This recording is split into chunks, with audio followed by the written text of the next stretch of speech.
നവരാത്രിയിലെ 5-ാം ദിവസം ദുർഗാദേവിയുടെ സ്കന്ദമാതാരൂപത്തെയാണ് ആരാധിക്കുന്നത്. കഥാപശ്ചാത്തലം: താരകാസുരൻ എന്ന അസുരന് ബ്രഹ്മാവിൽ നിന്ന് ഒരു വരം ലഭിച്ചു. ശിവന്റെയും പാർവതിയുടെയും മകന് മാത്രമേ തന്നെ വധിക്കാൻ കഴിയൂ എന്നായിരുന്നു ആ വരം. ശിവൻ അഗാധമായ ധ്യാനത്തിലായിരുന്നതിനാൽ അസുരൻ തനിക്ക് മരണമില്ലെന്ന് വിശ്വസിച്ചു. ദേവന്മാരുടെ അപേക്ഷപ്രകാരം പാർവതീദേവി കഠിനമായ തപസ്സിലൂടെ ശിവനെ ഭർത്താവായി സ്വീകരിച്ചു.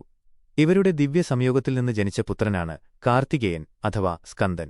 സ്കന്ദൻ വളർന്ന് ദേവസൈന്യത്തിന്റെ നായകനായി. അദ്ദേഹം താരകാസുരനെ വധിക്കുകയും ലോകത്ത് സമാധാനം പുനഃസ്ഥാപിക്കുകയും ചെയ്തു. പുത്രനായ സ്കന്ദനെ ലോകരക്ഷകനായി വളർത്തിയ അമ്മ എന്ന നിലയിൽ പാർവതീദേവിയെ സ്കന്ദമാതാവ് എന്ന് വിളിച്ചു. രൂപം, പ്രാധാന്യം. രൂപം: സ്കന്ദനെ മടിയിലിരുത്തി വാത്സല്യത്തോടെയിരിക്കുന്ന മാതൃഭാവത്തിലാണ് ദേവി.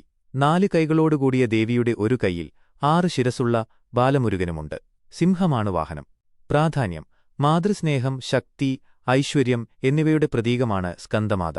ഈ ദിവസം ദേവിയെ ആരാധിക്കുന്നത് സന്താനഭാഗ്യം, ദീർഘദാമ്പത്യം, ചൊവ്വാദോഷശാന്തി എന്നിവയ്ക്ക് ഉത്തമമാണെന്ന് വിശ്വസിക്കപ്പെടുന്നു.